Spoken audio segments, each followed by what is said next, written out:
ये कहानी एक निहायत ड्रामाई और जज्बाती मोड़ इख्तियार करती है जब बादशाह को अचानक फोन पर सुंदरी की आवाज सुनाई देती है और यही लम्हा उसके लिए सब कुछ बदल देता है। वो फौरन बेचैन होकर गुलाम के क्वार्टर पहुंचता है, लेकिन वहां लाजो उसे बताती है कि गुलाम तो किसी काम के सिलसिले में शहर गया हुआ है। बादशाह को ये बात मुतमईन नहीं करती। वो शिद्दत से लाजो से सच जानने की कोशिश करता है और आखिरकार एतराफ करता है कि वो उस लड़की से मोहब्बत करता है जिसे गुलाम यहाँ लाया था। लाजो घबरा कर सच बता देती है कि वो लड़की आशिक अली की बेटी सुंदरी थी। ये सुनते ही बादशाह के जज्बात मजीद भड़क उठते हैं और वो फौरन खुर्शीद के पास जाकर उसे ये खुशखबरी देता है कि उसकी बेटी जिंदा है और वो उसे जल्द वापस ले आएगा। दूसरी तरफ जहांदार को भी इस हकीकत का इल्म हो जाता है कि बादशाह को सुंदरी के बारे में सब कुछ पता चल चुका है और वो उसी से मोहब्बत करता है, जिसके बाद वो फौरन एक खतरनाक कदम उठाता है।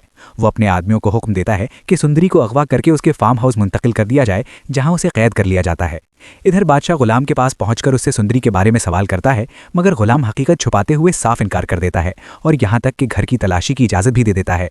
बादशाह पूरा घर देखता है मगर सुंदरी वहां नहीं मिलती, जबकि गुलाम को यकीन होता है कि वो कहीं छुपी हुई होगी। लेकिन जैसे ही बादशाह वापस जाता है और गुलाम दोबारा तलाश करता है, उसे एहसास होता है कि सुंदरी वाकई गायब हो चुकी है और उसका फ़ोन भी बंद जा रहा है।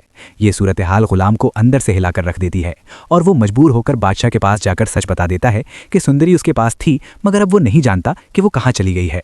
ये सुनकर बादशाह दीवानगी की हद तक बेचैन हो जाता है और सुंदरी को तलाश करने निकल पड़ता है। इसी दौरान उसे अपने ही वालिद जहांदार की गुफ्तगू सुनाई देती है, जिसमें वो अपने आदमियों को हुक्म दे रहा होता है कि सुंदरी को ख़त्म कर दिया जाए ताकि वो कभी बादशाह तक ना पहुंच सके। ये सुनकर बादशाह का गुस्सा उरूज पर पहुंच जाता है और वो फौरन जहांदार के फार्म हाउस जा पहुंचता है, जहां सुंदरी को रस्सियों से बांधकर रखा गया होता है। वो बगैर सोचे समझे उसकी तरफ बढ़ता है और उसे आज़ाद करवाने की कोशिश करता है, लेकिन इसी दौरान एक मुसल्ला शख्स गुलाम को निशाना बनाते हुए फायर करता है। बादशाह फौरन आगे आकर उसे बचाने की कोशिश करता है और गोली उसके कंधे में लग जाती है।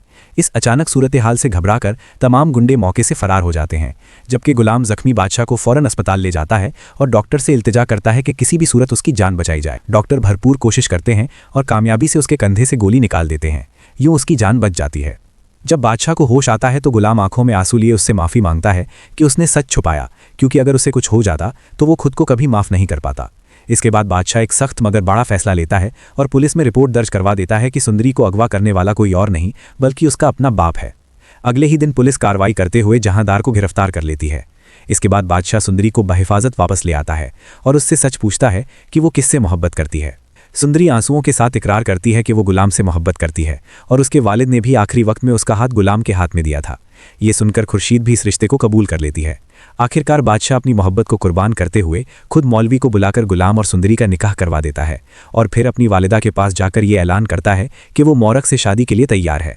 यूँ वो अपनी कज़न मौरक से निकाह कर लेता है और अपनी मोहब्बत को हमेशा के लिए दिल में दफन